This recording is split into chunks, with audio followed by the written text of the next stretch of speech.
June 9th, 2020.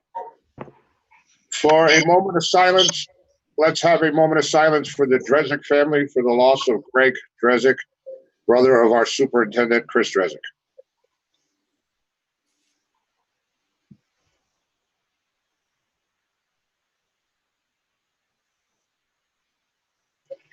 Thank you.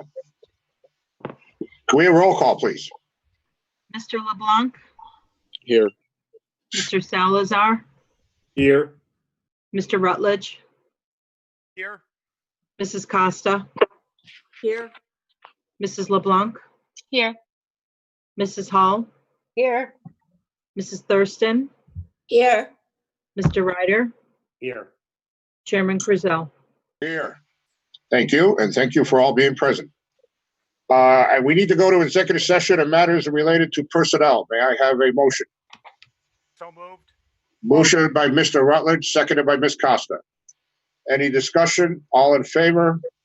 Show of hands. That's 9 in favor. We are going into executive session and we'll be back shortly. Thank you.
Thank you. Okay, Kathy, it looks like is back for the minutes. All right, so we are out of executive session. Thank you. And number 5, superintendent's report. Mr. Longi. Yeah, well, first of all, I want to say Assistant Superintendent's report. That is not a moniker I would like attached to me, but thank you. So first of all, I just want to say my best wishes out to Chris Drezek and the Drezek family. Thank you, Walter, for doing a moment of silence. Obviously, he is constantly on my mind, him and his family. So just bear with me as I do my best here. First thing that I have is the Teacher of the Year. So some good news. I know not everything is great right now in the world, but this is one of those bright spots we have. We have named our Teacher of the Year. And so I'm going to read the statement, and then I'll read a little bit about this Teacher of the Year for the public. But once we're able to meet again in person, hopefully soon, we will bring this Teacher of the Year in front of you, and you'll just get to meet just how great of a teacher she is. So it is with great honor to publicly announce Enfield's 2020-21 Teacher of the Year, Michelle Burlingame. Michelle is a math teacher at Enfield High School. We will have her attend a future board meeting where she can share her message with the board. So please join us in congratulating her as she moves through the state level in the Connecticut Teacher of the Year process. And in your packet as board members, you do have the press release, but I'd just like to read a little bit about it so people have a general idea of who Miss Burlingame is. When I was principal there, I worked with her for a long time, so I know her personally. I think this was a great choice. But she was nominated by Holly Simmons, who's also a fellow educator at Enfield High School. She's been recognized for her commitment to her students and colleagues and is known for her willingness to help others and an enthusiasm she brings to all facets of her school and community. During the selection process, the Teacher of the Year Committee recognized her leadership during the transition to distance learning. The digital support she provided students and staff go above and beyond the scope of her position. She has facilitated professional development for staff along with hosting video tutorials to archive.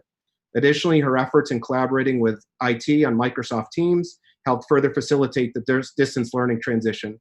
In her department, Michelle provides materials, insights, and lessons for a newly offered math applications course where we see engagement increase yearly, as well as her works in the additional classes. Digitally and in person, creating hands-on real-world scenarios and projects that interest and foster an appreciation for math. So you will get the chance, and the public will get a chance to meet Michelle, and we're really excited that you'll get to meet her. Also, it's not on the agenda, but I just wanted to publicly acknowledge members of the Enfield High School equity team. They have really been in the forefront of keeping the district focused on equity with our students in the entire Enfield community. Tonight, I would just like to publicly thank them. And I would actually, if you're willing, just to publicly acknowledge who actually they are, so they get recognition for the hard work they've been doing. And the staff at Enfield High who've been a part of that is Julie Ehrlicher, Greg Chandler, Tony Allegro, Colleen Siniglio, Stephanie Goddard, Cynthia Spencer, Josh Ogrodowski, April Frizzell, Altressa Cox-Blackwell, Angela Early Alves, Norma Romano, Bridget Moriarty, Nicole Fontaine, Aaron Clark, Connell Clark, Bethany Sullivan, Jenna Jablonski, Dan Paradis, and Julia Barnett. So it's a dedicated group there that's really doing some great work. And on behalf of Mr. Drezek and I, we want to thank you for all that you've been doing and will continue to do.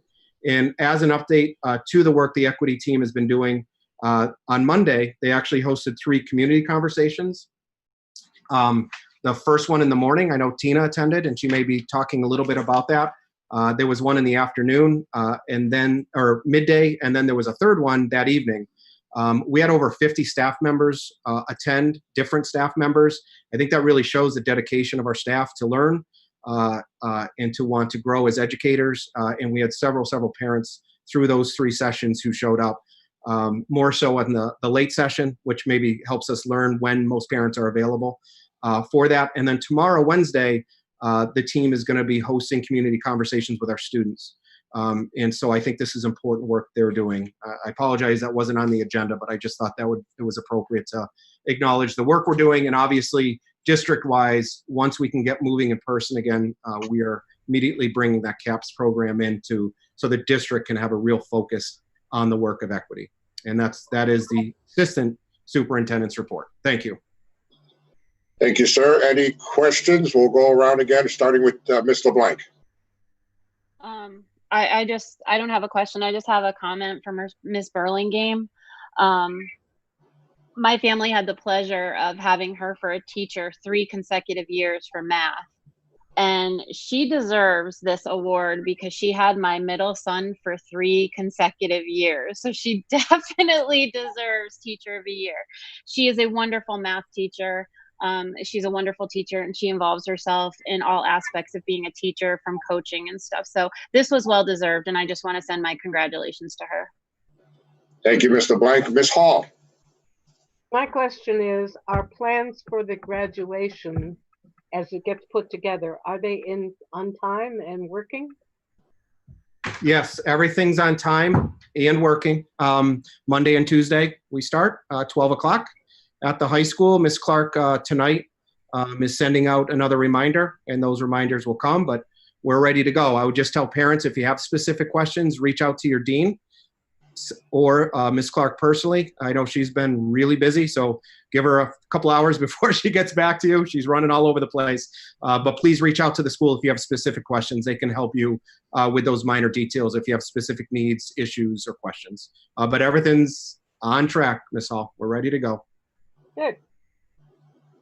That's it, Ms. Hall? Yes. Thank you. Ms. Thurston, any questions? No, well, actually, just one question. Andy, are we going to be getting the link for the graduation? Has that gone out yet? No. Sorry, it has not gone out yet. It's coming. Okay. Yep. All right, perfect. No, that was it.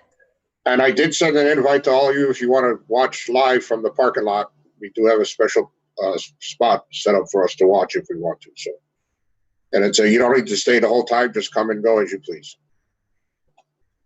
Mr. Ryder, any questions? No, just wanted to say congratulations to our Teacher of the Year, and similar to the current ranking Teacher of the Year, we hope that we'll see you multiple times throughout the next 12 months and not just at the next time that we're all together. But please check in with us throughout the year as Ms. Estes has done, and congratulations. Thank you. Mr. LeBlanc, any questions? Mr. Salazar, any questions?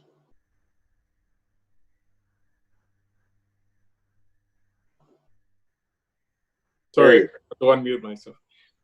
No, not a question, just a couple of comments. I want to publicly express my condolences to Chris Drasik and his family. And I also want to join my voice with everybody else's and congratulate our new Teacher of the Year. So thank you, Mr. Chairman. Thank you. Mr. Rutledge, any questions? Ms. Costa, any questions? Nope, just want to wish our Teacher of the Year, Michelle Burlingame, the best, and congratulations on a job well done. And I will ditto that. Congratulations to our Teacher of the Year. So let's move on to number 6, new business. 6A, policy revision 9132, bylaws of the board, standing committee, first reading. Do I have a motion for the first reading? Moved by Mr. Rutledge, seconded by Ms. Costa. Any discussion on this, Mr. Rutledge? Yes, thank you. Yep, I'm off mute. No, thank you, Mr. Chairman. So just a quick summary here. This was originally brought before the board a number of months ago. It was voted down 9-0 because we realized there were some additional changes that had to be made, and simply it was more of a procedural thing than anything else. I think this policy is important because it helps business of subcommittees maintain. I know in the past, especially last term, I can remember some times we couldn't meet as a committee because only one member of the committee could show up.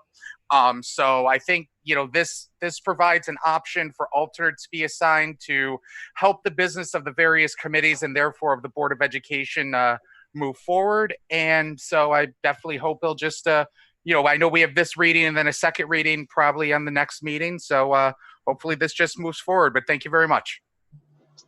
Any other discussion? Ms. Hall? Back in 2017, every one of the 9,000 policy areas was reviewed and approved as they existed at that time, a mere 2 years ago. The policy that has been presented for our consideration tonight is significant overkill. It goes beyond the need that was exposed at a committee meeting held back in that long ago time when we actually met with each other. A problem arose in a curriculum committee meeting when only 2 members were available, although another board member was present. The parliamentarian was contacted, and eventually a decision was made that allowed the committee to proceed with the additional board member included. And unfortunately, the administration representative at that time chose to decide that it was not an official meeting, a result that at least this committee member found very dispiriting. The addition of either the quorum definition or defining an alternate member, but not both, and both are in this policy, would solve the problem. The excessive verbiage that appears in this newest version of the policy is totally out of order. None of this other language is needed. Indeed, there are no other changes needed. Prior versions defining the committees and the appointments thereto are clear and sufficient to the purpose of this policy. Bringing in political parties is unnecessary, untimely, and inappropriate. Our town charter provides for minority representation on the Board of Education. It is not needed in a policy establishing standing committees.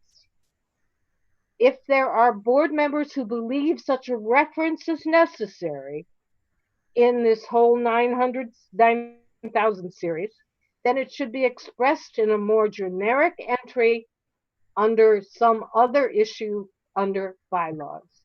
It does not belong in this policy, and the policy as expressed is totally unacceptable to me, and I hope it will be unacceptable to the rest of the committee as well. Thank you. Thank you, Ms. Hall. Any other discussion? Ms. LeBlanc? Was this a policy that CABE had recommended? I believe CABE reviewed this policy change, correct? It's a new policy. This wasn't in their policy changes, no. But to make sure it was legal under there, I did share it with them. That's all they said it was long, it was wordy, but they didn't say it was illegal.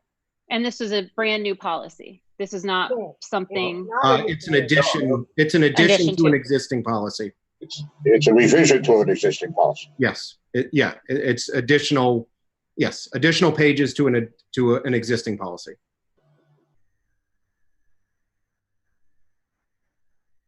Any other comments?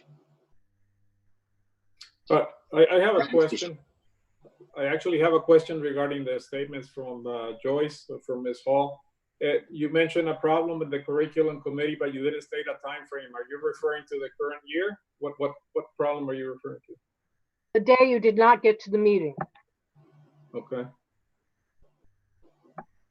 Wendy was present, so we eventually, after many phone calls and attempts to reach people, we added her and continued the committee, which at that particular point was a very informative meeting.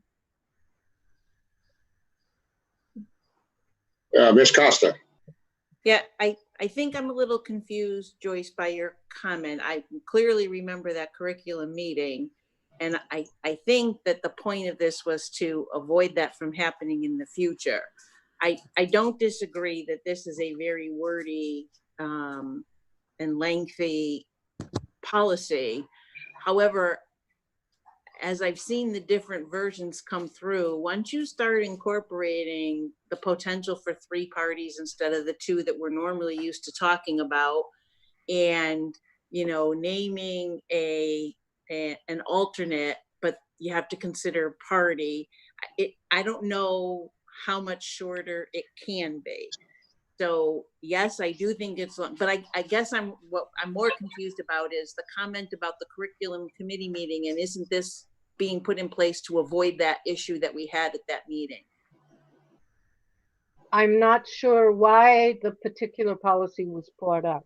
I'm expressing my concern about what was added that could prove to be useful. And that is either the potential for an alternative member or a quorum.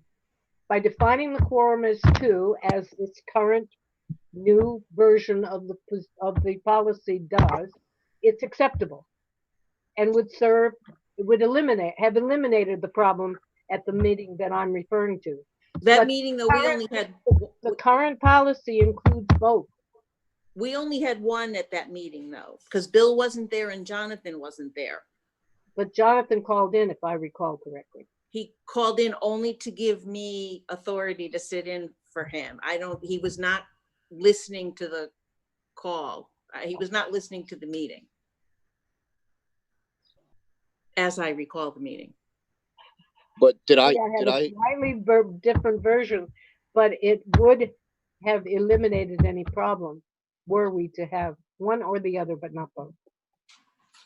If I remember correctly, what was the confusion with the? So you're right, Wendy. I called in and gave you the authority to sit in for me, if I remember correctly. That's But what happened. there was some. Was there some issue with me being that individual to do so, if I remember correctly? Or Well, what happened was we then said it's not an official meeting because technically we didn't have a quorum because Joyce was the only committee member at the committee meeting.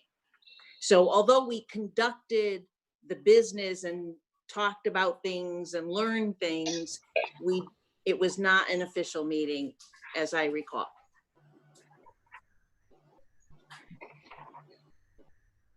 Any other comments?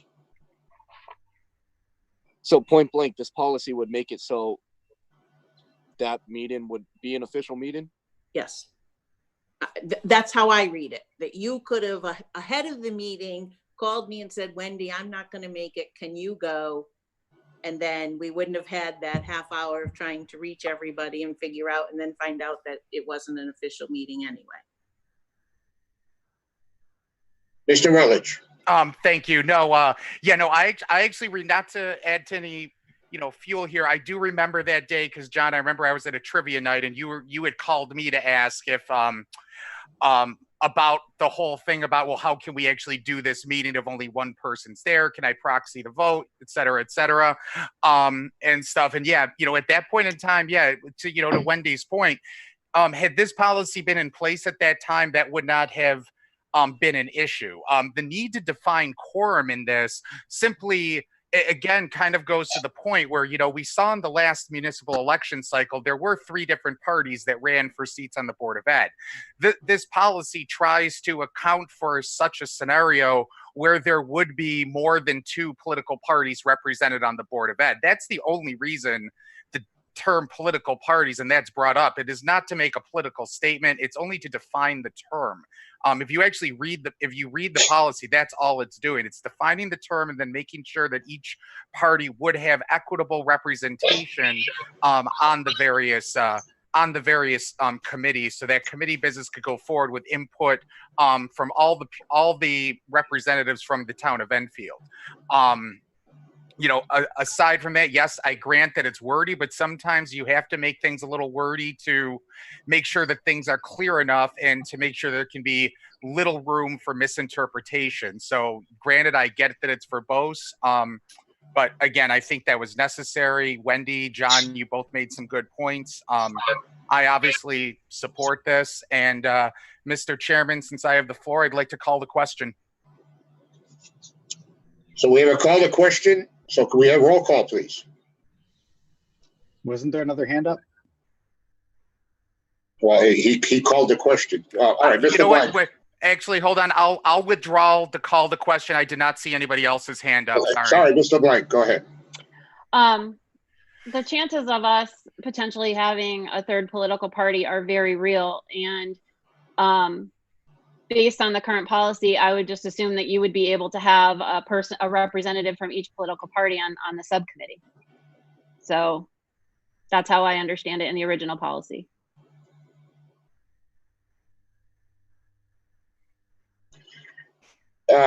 Just one more thing, Mr. Rutledge. Doesn't it clear up but the chairperson of the board's role in subcommittees, which were not clear in the original policy? Actually, yeah, that's correct. This definitely clarifies that the chairman or chairperson of the Board of Ed, subject to obviously majority vote approval of the Board of Ed, will approve at the beginning of each term, just like we did this term, where, Walter, at the beginning of the term, you said, okay, on these committees, this is the membership, this is who the chairperson will be. But that was never spelled out in any policy that you could actually do that. So this actually puts that in writing as well. And also, doesn't it make the chairperson a proxy member of each subcommittee too? It does clarify that the chairperson of the Board of Education is an ex officio member and may be recognized by the subcommittee chair of the need to establish quorum. We had an issue last term that for curriculum where there was only one member available because there was one resignation and one was not available. So I was asked to fill in on a few curriculum meetings. Right. I remember that. Basically, this puts it in writing that you can actually do that. Well, the chairperson can do it. So. Oh, right. But in this particular case, that chairperson is you. Okay. Ms. LeBlanc. The old policy stated that as well, if I remember correctly, that the chair was an automatic ex officio member of any subcommittee of the board. Right, but if I may reply this, but however, that does not clarify as to whether or not the chairperson can actually vote. This allows for the chairperson of the Board of Ed to actually be a voting member for that specific meeting. It clarifies that point. It eliminates any vagueness in the policy. If they're a member, they can vote. Any other questions? Okay, roll call, please. Mr. LeBlanc, Given that it's the first reading, 4. Mr. Salazar, 4. Mr. Rutledge, 4. Mrs. Costa, 4. Mrs. LeBlanc, I will be voting no on all policies until necessary changes are made in the policy committee. Thank you. Mrs. Hall, No. Mrs. Thurston, No.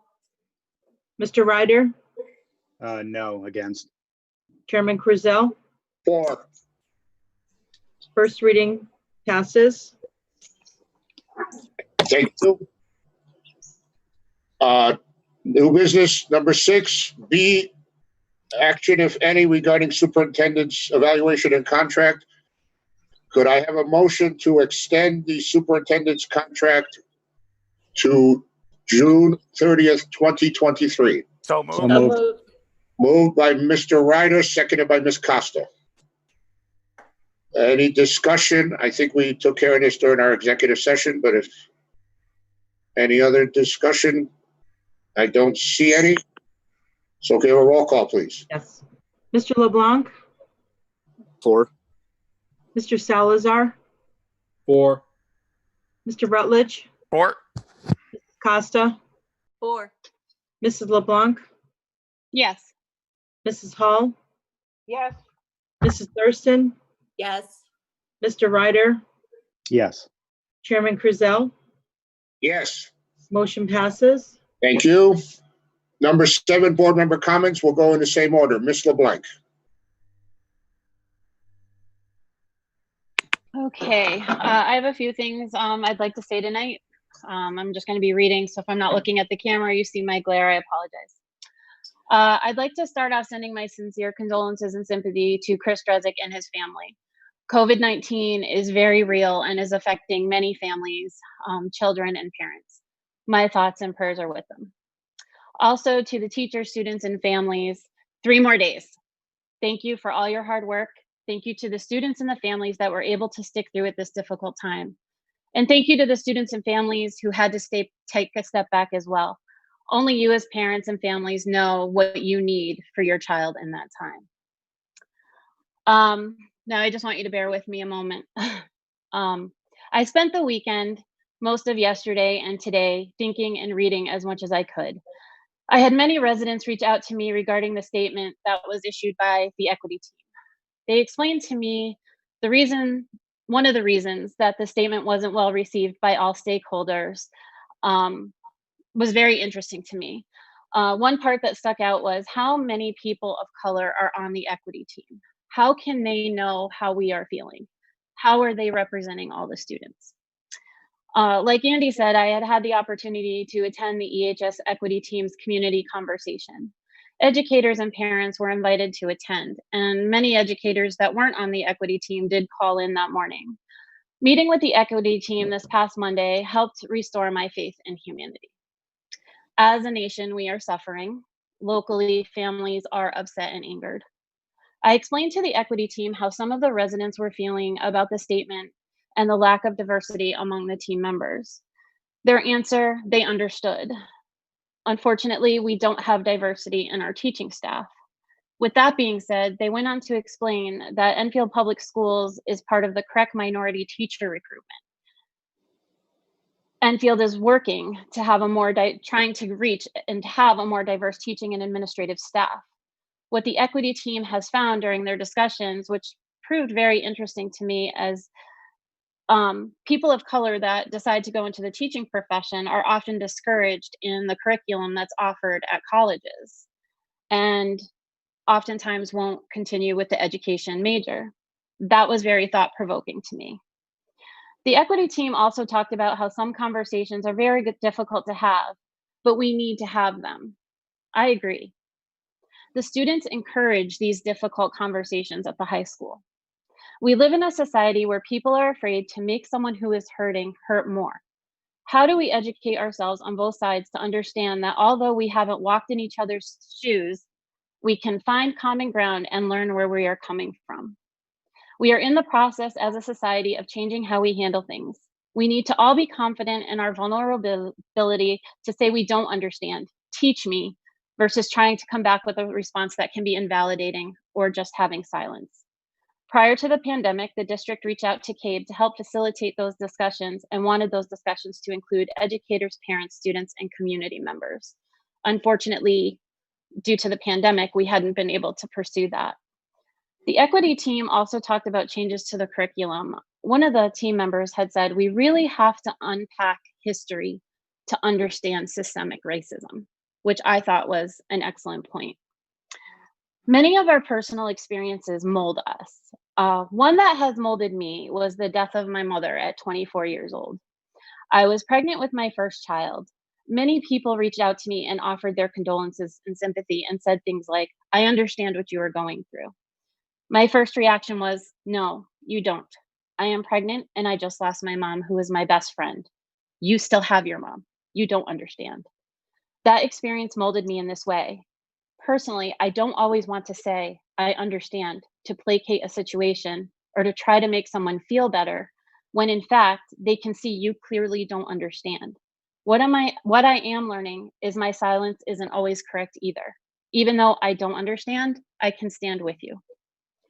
In addition to the district taking steps with CABE, I would love to see an expansion of the EHS equity team to be a district-wide and town-wide diversity initiative. The EHS equity team is amazing, and they have amazing educators and administrators who are educating themselves as well as working with students to help them.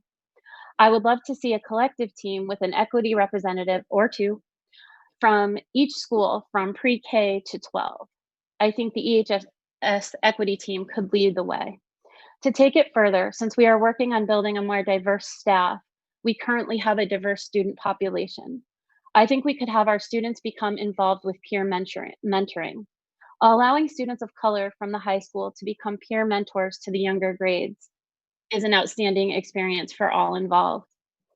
The younger students love the older students, and some often react in a more positive way by somebody younger. someone they feel they can relate to and understand them and what they are going through at that given time. Whether the student is in high school or second grade, this could establish a lifelong connection. This opportunity would empower the older students to mentor the younger kids and give them the confidence to go out and conquer the world, no matter what their next steps may be, to be proud of themselves. These kids are our future, and they are so much better than we are, as it should be. It's okay to admit that. It's okay to say, come talk to me, teach me. Because if we can be so brave to speak in admitting what we don't know, we open the door for a teachable moment. We need to be brave enough to be wrong or ignorant, not the kind of ignorance that just keeps deflecting or tossing canned responses out there. The ignorant that allows us to be open, sit in places that may be uncomfortable, but have the chance of teaching us. And I'm going to end with this quote, which I didn't really understand until I became a mom. While we try to teach our children all about life, our children teach us what life is all about. Thank you.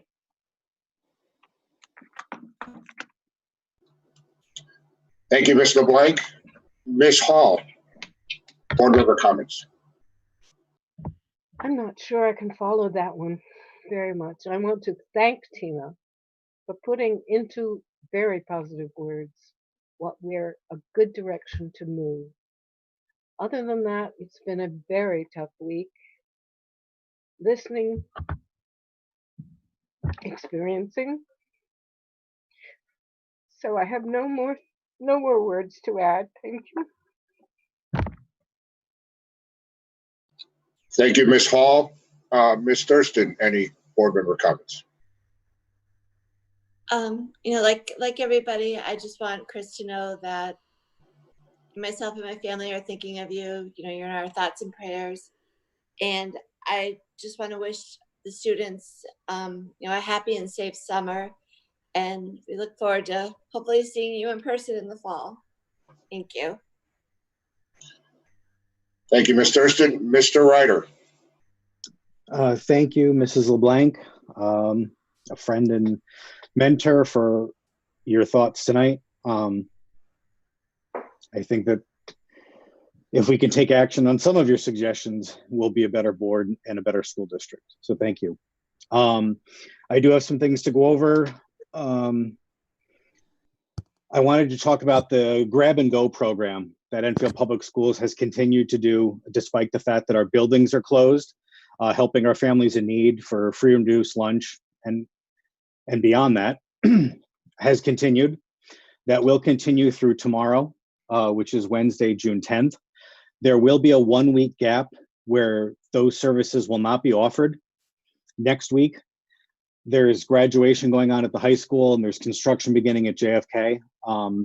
So if you are somebody that needs a meal, please come to either JFK or the high school tomorrow between 11:30 and 1. And because we're not going to be open next week, they'll offer you additional frozen meals. So if your family can benefit from that, be it tomorrow through Friday or something extra for next week, please take advantage of that. And I want to thank the school district and nutritional services for doing this and providing the service, despite the fact that the buildings have been closed for months. So thank you to all those cafeteria aides and adults that have continued to help our kids. Sorry. So in addition to that, nutritional services reached out because I'd asked them about the schedule for going forward. So they are ending meal distribution at EHS and JFK this week. ERFC will be picking up meal distributions, which will now occur at Eli Whitney, as well as the Enfield Food Shelf, starting June 22nd. So there will be a 1-week gap where it won't be at the schools. It'll be returning at one school, Eli Whitney, the following week, as well as Enfield Food Shelf.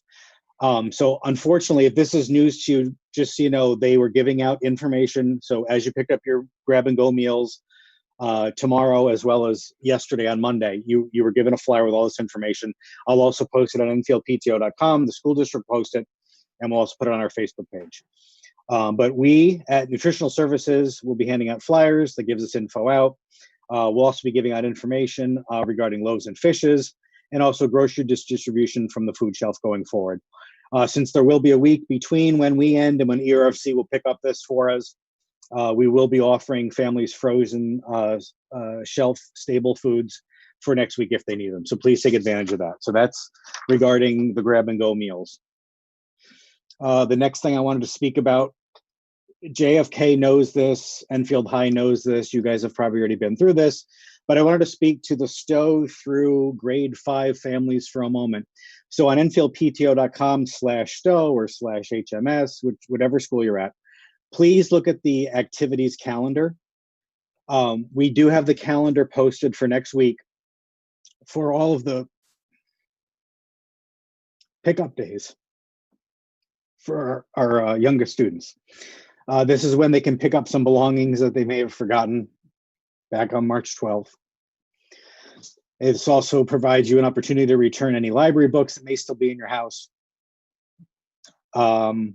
If you were borrowing an iPad for distance learning, please hang on to that for now.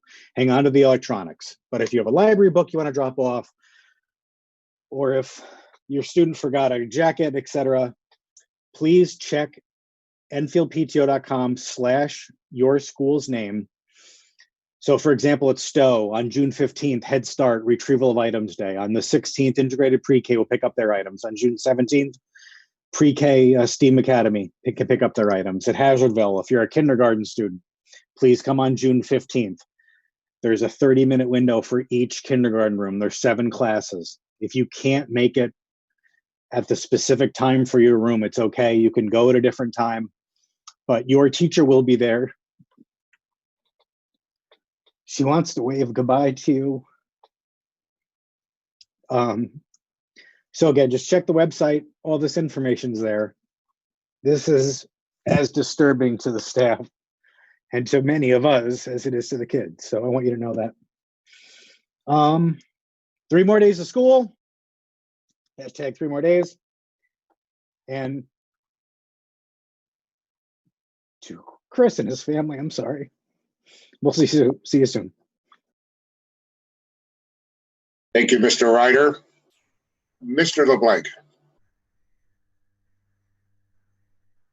Yep, to finish on Scott's statement, Chris, I know you're watching, so we're all thinking of you, man. Hang in there. On that, there's a couple different things that I wanted to discuss tonight. One is, it's been mentioned, but summer vacation's right around the corner. I want the students to, relax, enjoy the time. It's been a stressful spring, but get outside and kind of leave that behind you, and we'll hope to get you back into school in the fall. And to the graduates who have their ceremonies next week, I wish them nothing but the best. Given that all they've been through, you will all become amazing people, and will be ready to tackle anything that's thrown your way. That being said, there was also two art awards given out at Enfield High School. The students were McKenna Schwab and Olivia Sears, and they deserve some recognition. It's a pretty prestigious award. It's given to 2 seniors on an annual basis who go above and beyond in performing or visual arts. So round of applause to them. Now onto my sports tangent. The CIAC released some guidelines to get sports back on the field in the fall. I'm encouraged by what they're doing. It's good that there's initiative there to try to do everything we can to make that a real thing. One of the things they talked about, and this will be through the chairman to the assistant superintendent and superintendent, they talked about having each district set up a committee to evaluate and discuss how things are progressing, and how just basically an overall evaluation of how the sports are being run given the situation. So I'd love for our town to possibly look into that and get the athletic department involved in that, so we can get our kids back out on the field safely. To this is more towards the school reopening committee members, but there's a lot of questions coming in about parent input. So, to the members of that committee that are on that with me, it'd be great if we could discuss that at the appropriate time for we can, give these parents some kind of answer to those questions. And then, yeah, lastly, it's been brought up, but the topic of this equality, and it's been the topic of conversation in our country, and rightfully so, over the last couple weeks.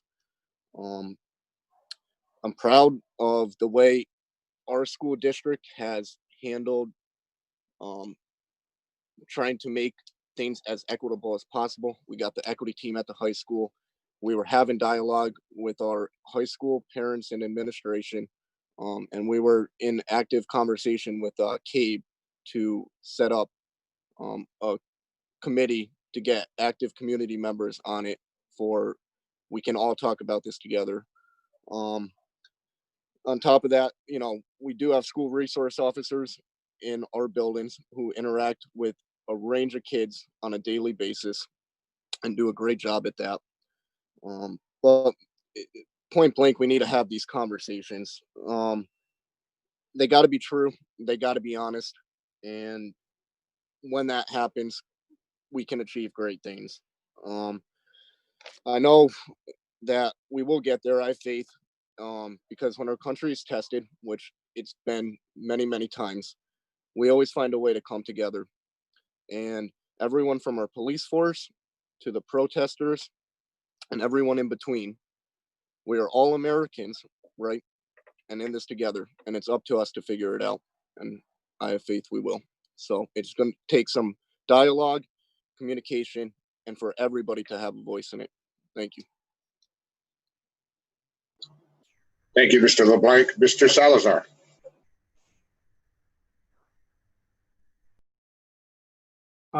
Just wanted to, I was only going to make one statement, and then I'll make it, and then I'll make another comment. But my statement was just to extend my congratulations to all of the graduating seniors of our high school. But I also wanted to congratulate all of the ones that are being promoted in the different grades, and especially our fifth graders and our junior hires who had theirs.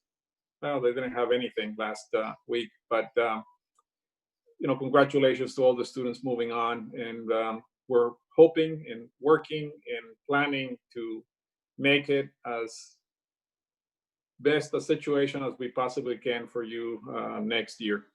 So we're all on this board trying to accomplish that. The additional comment that I wasn't planning to, but I'll make now, since we're talking a lot about conversations and we're talking about equity and we're talking about maybe experience with racism.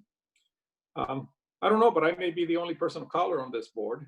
I have experience. I have experience in the subject, and I also have a lot of experience in overcoming the difficulties that sometimes are thrown our way for being a little different. Having come to this country originally from Mexico, if you can't tell by my accent, I'm Mexican born. I came here without speaking English. I came here starting 15 years old. So I found some adversity in my life. I think I can proudly say that I've overcome most of it. So my comment is, I am open, and I cordially invite any and all of you, if we're talking about having conversations, to start that conversation with me if you so desire. I'm not friends with everybody on the board. We all know each other, but I'm welcome to your invitation to do a Zoom session or any topic that you think, I wonder what this guy's opinion is. I'm here and I'm open, and I invite you to do so. So that is it, Mr. Chairman. Thank you. Thank you, Mr. Salazar. Mr. Rutledge. Thank you, Mr. Chairman. Kind of going to echo here some of the sentiments that John and Bill just brought up, because honestly, really the key here is just communication. I reflect. I've been reflecting the last week as just what's gone on over the last 20 years as it pertains to communication, in this country. I know we've basically become a major. We use social media for our communication. We use it for our news. Anything that's over a 30-second soundbite often doesn't get listened to. we need to be deeper than that. We really do. One of the issues that we're experiencing, whether it's with the equity or the, and I'm going to, first of all, let me differentiate between the riots and the protests. When I say protest, I mean the people that are peacefully expressing their right to protest what they view as an equity in this country. I fully support them. That's what I'm talking about here. We need to listen to each other, but more than that, we need to pay more attention to the meaning behind the words and the words actually used. I think too often people in this country will rush to judge just based on somebody misspeaking or somebody using a phrase that somebody doesn't like or may be offensive, or because you are of certain ideology or this or that, you're automatically labeled as some type of ist in this country.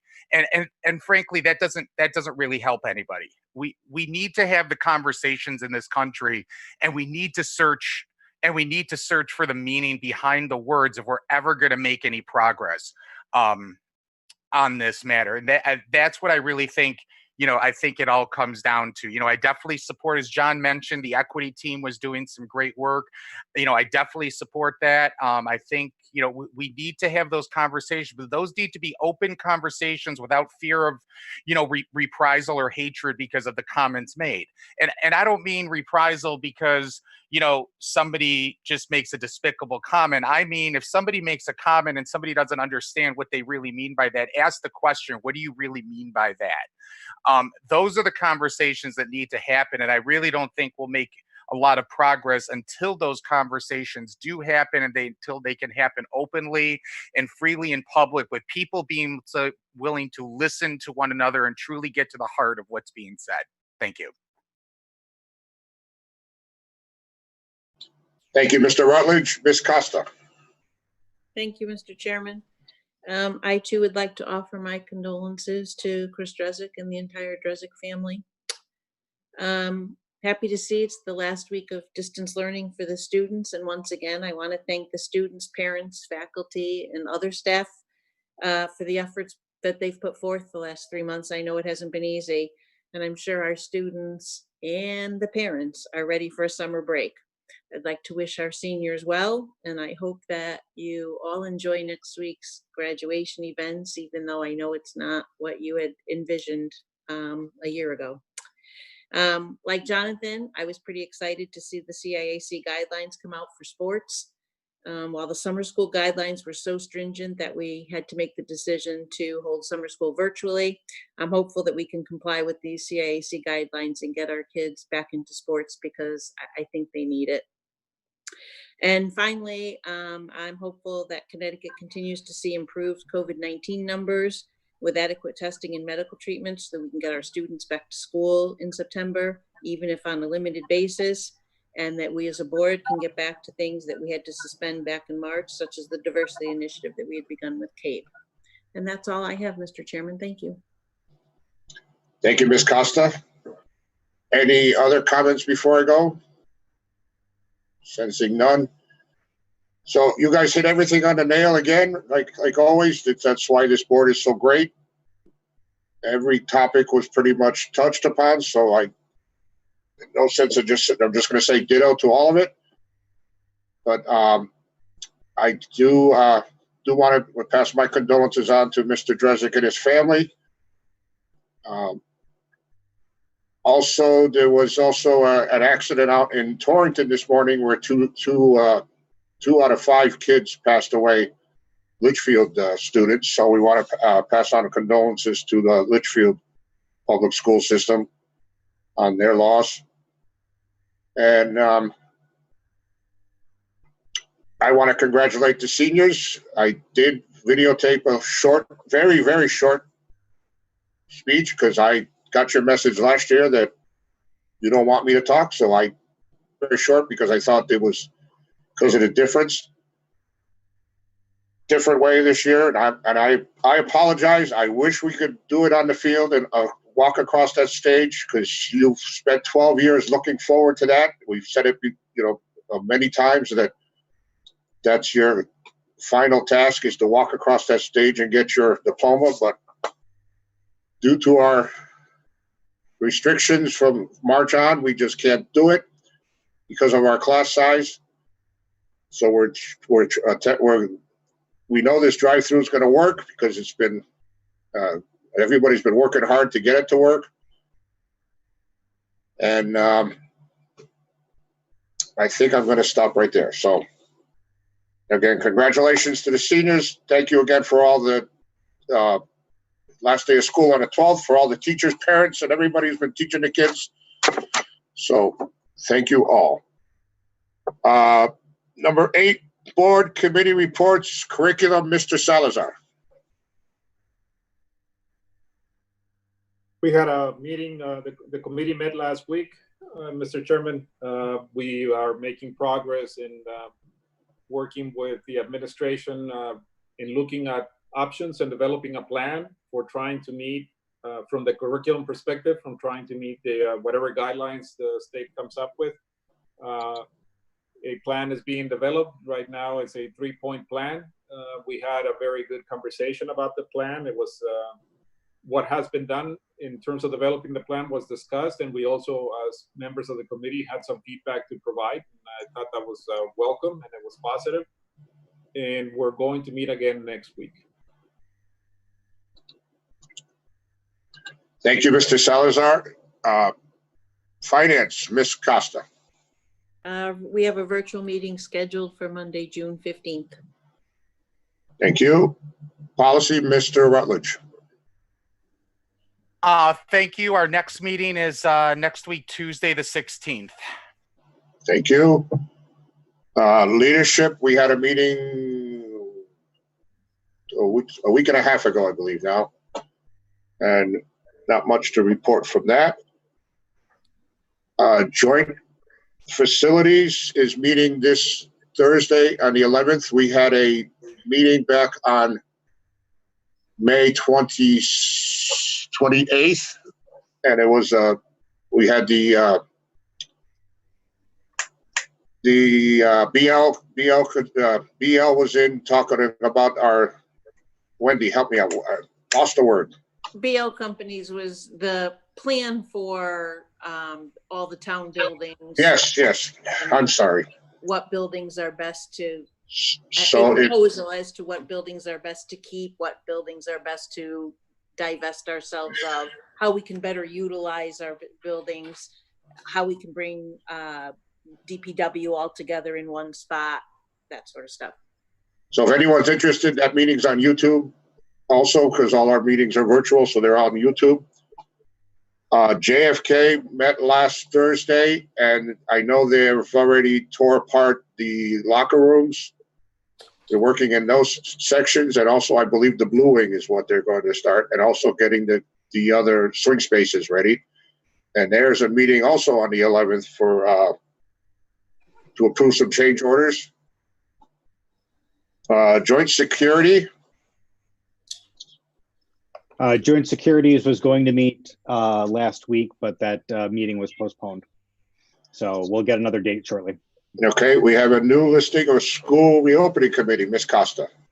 Yep, we met last Wednesday with the goal of simply beginning to compile a list of all the factors that need to be considered before schools reopen, if they reopen. Not a list of things that this committee needs to do, but just to make sure that, you know, curriculum's looking at things and whatever. At a minimum, we know we need to be prepared for a hybrid learning solution that might be a combination of in-school as well as distance learning. Worst case, school's not opening in September and we have a full distance learning. We're still awaiting the guidelines from the state. And I think that even when we get them, they're going to be subject to change based upon what the numbers do as we open up more of the state. But we are looking at things we can do in the meantime.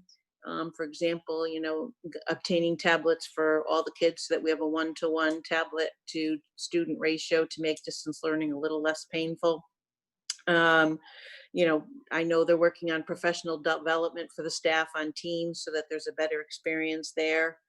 You know, what are the things we need to do or purchase if we can't have any sharing of supplies at the younger grades, especially. The next meeting, Public Works is going to be at the meeting as we look to understand the impacts to our schools due to guidelines on social distancing, cleaning requirements, how many kids can we fit in the classroom, that sort of stuff. Next meeting is next Wednesday. Thanks. Thank you, Ms. Costa. Any other comments on committees? Sensing none. Number 9, approval of meeting minutes, special Board of Ed meeting, March 26th, 2020. So So moved. moved. Second. Moved by Ms. Thurston, seconded by Mr. Rutledge. Any changes? All in favor, show of hands. We have 9 in favor, 0 against. Number 10, correspondence and communications, Ms. LeBlanc. Yes, we have some. I received an email from Mr. Clark. Enfield High School would like to invite the community to watch a live viewing of the 2020 EHS Virtual Awards and Scholarship Ceremony on Wednesday, June 10th, starting at 6:30. This special ceremony will be available to view on Channel 16, which is Cox Cable, and Channel 6024 for Frontier. In addition, we will be providing a link to view the ceremony that will be available on the district and EHS website soon. So if you don't have a cable provider and you just have a streaming service, you will be able to watch this. And I think that's all I have. We'll have that link tomorrow. Yes. Thank you. Thank you again, Mr. Longi, for filling in for Mr. Drezek. Again, well wishes to condolences, I mean, to his family. Do I have a motion to adjourn? Motion to adjourn, Miss- Mr. Chairman. Mr. Chairman, just a point of order. Is this the first or the second adjournment? First adjournment. Okay, just checking. Moved by Ms. Thurston, seconded by Ms. Costa. Any discussion? All in favor, show of hands. We are adjourned. Thank you very much. And we will be live, hope to God, next meeting. Thank you.